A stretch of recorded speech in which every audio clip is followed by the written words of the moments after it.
Subscribe करें technical teacher को समस्त तकनीकी जानकारी के लिए और बेल आइकन में ऑल बटन को प्रेस करें जिससे आने वाली हर एक नई वीडियो का अपडेट आपको सबसे पहले मिल सके। दोस्तों, अगर आपको अपने जन आधार पंजीयन में अगर कोई परेशानी का सामना करना पड़ रहा है तो ये वीडियो आपके लिए है। आप इस वीडियो को पूरी देखें। मैंने कुछ जो परेशानियां हैं उनका एक प्रश्न पत्र तैयार किया है। आपकी जो मुख्य जो परेशानियां हैं उनके सॉल्यूशन के बारे में आप इस वीडियो को पूरी देखें, बीच में स्किप नहीं करें। और आपसे मेरा निवेदन रहेगा कि अगर आपको वीडियो अच्छी लगे तो आप अन्य साथियों तक इसे ज़रूर शेयर करें, लाइक करें और कमेंट करके मुझे ज़रूर बताएं। एवं कमेंट में आप मुझे अगर आपका कोई नेक्स्ट टॉपिक है जिस पर आप वीडियो चाहते हैं तो ये भी आप कमेंट में लिख सकते हैं। उसी टॉपिक पर आपको अगला वीडियो मेरा मिल जाएगा। और हाँ दोस्तों, चैनल को सब्सक्राइब करना बिल्कुल मत भूलना, क्योंकि हर एक नई वीडियो का नोटिफिकेशन आपको सबसे पहले मिलता रहेगा। और घंटी वाले बटन में ऑल को सेलेक्ट करना। तो आइए दोस्तों, शुरू करते हैं।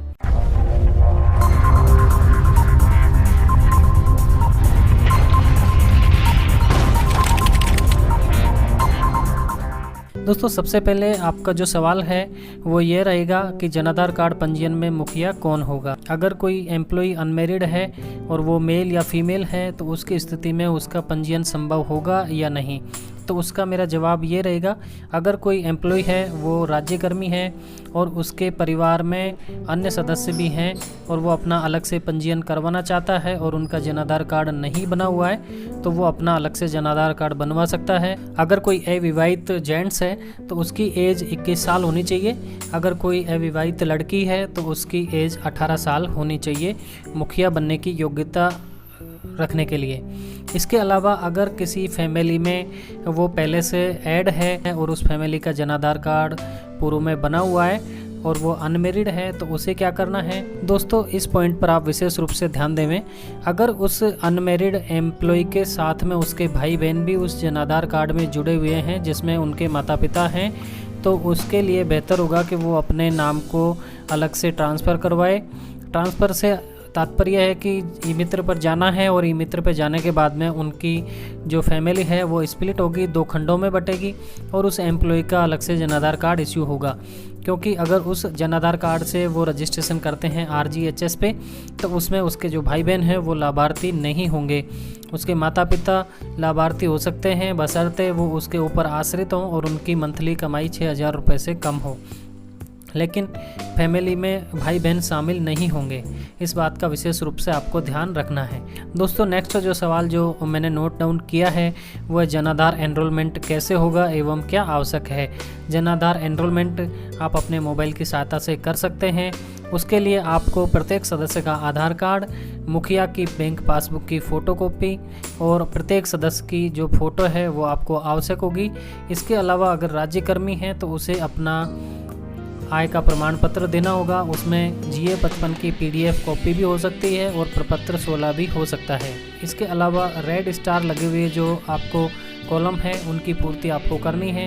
अन्य जो कॉलम है उनमें आपको कुछ भी नहीं भरना है, वो ऑप्शनल है। आप उनमें भर भी सकते हैं और नहीं भी भर सकते हैं, लेकिन इस बात का आप ध्यान रखें जिन जिन कॉलम में आप सूचना भरेंगे उन सभी का आपको डॉक्यूमेंट अपलोड करना पड़ेगा। जैसे कि आप राशन कार्ड की अगर सूचना भरते हैं तो राशन कार्ड आपको अपलोड करना पड़ेगा। अगर आप राशन कार्ड को नहीं कर देते हैं तो आपको कुछ नहीं करना है। दूसरा, अगर आप पैन कार्ड के नंबर भरते हैं तो आपको पैन कार्ड अपलोड करना पड़ेगा। आप अगर ड्राइविंग लाइसेंस भरते हैं तो आपको ड्राइविंग लाइसेंस अपलोड करना पड़ेगा।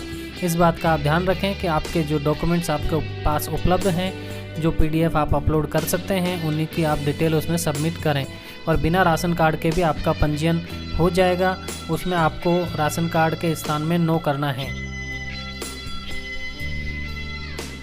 इसके बाद नेक्स्ट आता है दोस्तों, क्या एनरोलमेंट पुनः प्राप्त किया जा सकता है। अगर आपने सिटीजन रजिस्ट्रेशन आपका कर दिया है और सिटीजन रजिस्ट्रेशन नंबर को अगर आप भूल गए हैं तो उसके लिए आपको क्या करना है कि सबसे पहले ये वेबसाइट ओपन करनी है। इसका लिंक आपको मैं डिस्क्रिप्शन में दे दूंगा। वेबसाइट को ओपन करने के बाद में कुछ इस तरीके का इंटरफेस आपको दिखाई देगा। उसमें लिखा होगा सिटीजन रजिस्ट्रेशन, सिटीजन एनरोलमेंट और फॉरगॉट रजिस्ट्रेशन। इसमें आपको फॉरगॉट रजिस्ट्रेशन पे क्लिक कर देना है। फॉरगॉट रजिस्ट्रेशन पे क्लिक करने के बाद में कुछ इस तरीके का इंटरफेस आपको दिखाई देगा। इसमें आपको जो रजिस्ट्रेशन के समय आपने मोबाइल नंबर सबमिट किए थे वो मोबाइल नंबर यहाँ सबमिट करने हैं और सर्च बटन पे क्लिक कर देना है। जैसे ही आप सर्च बटन पे क्लिक करेंगे, आपके जो रजिस्टर्ड मोबाइल नंबर है उस पर आपका जो रजिस्ट्रेशन संख्या है वो आपकी पहुँच जाएगी और उस रजिस्ट्रेशन संख्या को आप सिटीजन एनरोलमेंट में फिलअप करके और अपना रजिस्ट्रेशन जो आपका एनरोलमेंट है वो कर सकते हैं। इसके बाद नेक्स्ट पॉइंट आता है, अगर आप रजिस्ट्रेशन करते हैं और रजिस्ट्रेशन में आपका आधार नंबर डुप्लीकेट बताया जाता है, आपका मोबाइल नंबर डुप्लीकेट बताया जाता है, जो आपके मुखिया का आप रजिस्ट्रेशन कर रहे हैं, तो उसमें आप सबसे पहले ये पता कर लें कि आपकी जो मुखिया है, जो महिला मुखिया है, उसके जो मोबाइल नंबर और उसके आधार नंबर उसके पीआर में पूर्व में बने हुए भामाशाह कार्ड में दर्ज तो नहीं है या वर्तमान में जनाधार कार्ड में दर्ज तो नहीं है। अगर उनके पूर्व के भामाशाह या जनाधार कार्ड में आपके जो पत्नी है उनका नाम ऐड है तो आपको रजिस्ट्रेशन उनके नाम से नहीं करना है, रजिस्ट्रेशन होगा भी नहीं। उसके लिए उनका नाम आपके ट्रांसफ़र होगा आपके जनाधार कार्ड में। उसके लिए आप अपने नाम से रजिस्ट्रेशन करें और अपने नाम से रजिस्ट्रेशन करने के बाद में उनके परिवार से आपके जनाधार कार्ड में उनका नाम है वो ट्रांसफ़र होगा फैमिली ट्रांसफ़र के रूप में। और ये प्रक्रिया आपको ई-मित्र पर जाकर करवानी है। उसका आपका टोकन कटेगा और टोकन कटने के बाद में ये प्रक्रिया होगी आपकी, उसमें कुछ समय आपके लग सकता है। अब हम बात करें कि जनाधार कार्ड में जो हमारे डॉक्यूमेंट अपलोड करने होंगे वो हमें क्या क्या करने होंगे। जनाधार कार्ड में अपलोड डॉक्यूमेंट करने के लिए आपको प्रत्येक सदस्य का आधार कार्ड PDF बना के और अपलोड करना है। उसके अलावा मुखिया की बैंक पासबुक आपको अपलोड करनी है।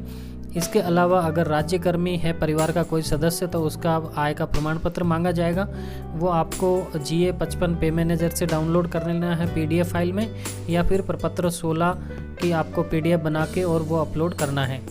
इसके अलावा अन्य डॉक्यूमेंट्स की अगर हम बात करें तो जो जो डॉक्यूमेंट आप उसमें यस करेंगे वो सभी डॉक्यूमेंट आपको अपलोड करने होंगे। अब इसके बाद नेक्स्ट हमारा सवाल आता है कि जनाधार कार्ड में किसी सदस्य का नाम दूसरे जनाधार कार्ड में ट्रांसफ़र कैसे किया जाना है।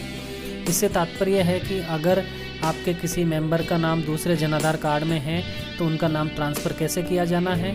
उसके लिए आपके दोनों जो जनाधार कार्ड नंबर हैं वो आपको चाहिए होंगे और दोनों जनाधार कार्ड में से किसी एक का बायोमेट्रिक लगेगा और वो ई-मित्र पर जाकर आपको एक टोकन कटाना है और टोकन कटवाने के बाद में ई-मित्र से आपकी ये प्रोसेस होगी।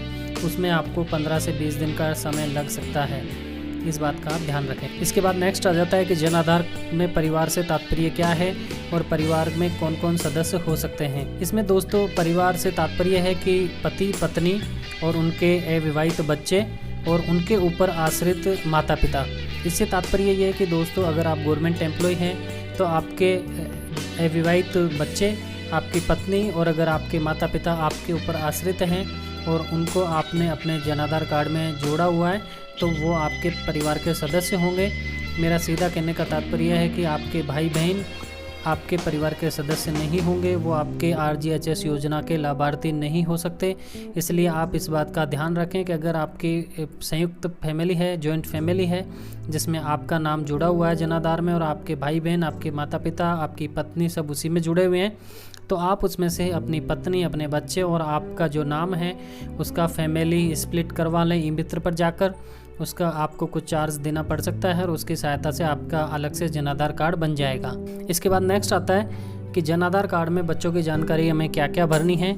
अगर आपके बच्चों का आधार कार्ड बना हुआ है तो आप आधार कार्ड अपलोड करें। अगर आधार कार्ड नहीं बना हुआ है तो आप बर्थ सर्टिफिकेट, आप आधार और बर्थ सर्टिफिकेट दोनों की जगह पे और जन्म प्रमाण पत्र अपलोड करें। इसके अलावा बच्चों की कोई डिटेल हमें नहीं चाहिए होगी उसमें अपलोड करने के लिए। अब नेक्स्ट जो सवाल है वो ये है कि किसी सदस्य की जानकारी पूर्व में भामाशाह कार्ड या जनाधार कार्ड में होने पर क्या करें। क्योंकि इसमें अगर किसी सदस्य का पूर्व में किसी भामाशाह कार्ड में या जनाधार कार्ड में नाम है तो उसका नया रजिस्ट्रेशन नहीं होगा और ना ही वो किसी फैमिली में आप उसको नया जोड़ सकते हैं। उसका नाम ट्रांसफ़र होगा और ट्रांसफ़र किस में होगा। अगर आपकी पत्नी का नाम उसके पीआर में जुड़ा हुआ है तो आप अपने नाम से रजिस्ट्रेशन करें जनाधार का और आपके जो रजिस्ट्रेशन होगा उसमें आपकी पत्नी का ट्रांसफ़र हो जाएगा। इस प्रोसेस को आप फॉलो करें। जेंट्स के नाम से भी जनाधार का पंजीयन हो सकता है, मुखिया हो सकता है, बशर्ते उसकी एज 21 साल से ज़्यादा हो। इसके बाद नेक्स्ट जो हमारा पॉइंट है कि भविष्य में मुखिया परिवर्तन संभव है क्या, अगर हाँ तो कैसे। अगर आप जेंट्स हैं, अनमेरिड हैं और आपने अपने नाम से जन आधार कार्ड बना लिया है और आपको आगे चल के आपकी शादी के बाद में अपनी पत्नी को मुखिया बनाना है, तो बहुत सिंपल है, वो आपका ई मित्र की सहायता से हो जाएगा। उसमें ई मित्र से एक आपका टोकन कटेगा और उसके बाद में सबसे पहले आपकी जो पत्नी है उसका उनके पीआर से नाम ट्रांसफ़र होगा आपके जन आधार कार्ड में और उसके बाद में वो मुखिया हो जाएंगे। ये भी प्रक्रिया ई मित्र की सहायता से हो जाएगी, इसलिए आपको इसमें ज़्यादा चिंता करने की आवश्यकता नहीं है। जन आधार बनवाने के लिए डॉक्यूमेंट्स की अगर हम बात करें तो मेरा एक पॉइंट है वो छूट गया था, उसके बारे में मैं बताना चाहूँगा कि अगर SC ST कैटेगरी से आप बिलोंग करते हैं तो आपको अपने जाति प्रमाण पत्र भी अपलोड करना पड़ेगा, ये भी आप ध्यान रखें। ठीक है दोस्तों, ये कुछ सवाल थे जो मुझे मेरी जो इससे पूर्व में जो वीडियो बनाई गई थी उस पर मुझे प्राप्त हुए थे, जिनका निराकरण करने का प्रयास मेरे द्वारा किया गया है। अगर आपके भी कोई सवाल हैं, आपकी कोई समस्या है नया जन आधार कार्ड बनाने के बारे में, तो आप मुझे कमेंट बॉक्स में ज़रूर बताएं। अगर दोस्तों आपके कुछ कमेंट आते हैं और आपके कोई सवाल आते हैं तो उनके बारे में भी नेक्स्ट वीडियो में ज़रूर बनाऊँगा। दोस्तों इसके अलावा अगर आपको जानना है RGHS के बारे में कि RGHS स्कीम में आप किस तरीके से रजिस्ट्रेशन कर सकते हैं और RGHS में अगर आपकी कोई परेशानी है तो उसका क्या क्या समाधान हो सकता है, इसके अलावा भी मैंने एक जन आधार कार्ड का भी वीडियो बनाया हुआ है कि जन आधार कार्ड आप नया कैसे बना सकते हैं, उनमें आप संशोधन कैसे कर सकते हैं, क्या क्या संशोधन आप कर सकते हैं। इन सब की जानकारी आपको वीडियो के डिस्क्रिप्शन में मिल जाएगी। इसके अलावा आप मेरे चैनल को ज़रूर सब्सक्राइब कर लें, जिससे आने वाली हर एक नई वीडियो का अपडेट आपको सबसे पहले मिल सके। धन्यवाद दोस्तों, फिर मिलते हैं किसी एक और अन्य वीडियो में, तब तक के लिए नमस्कार, जय हिंद।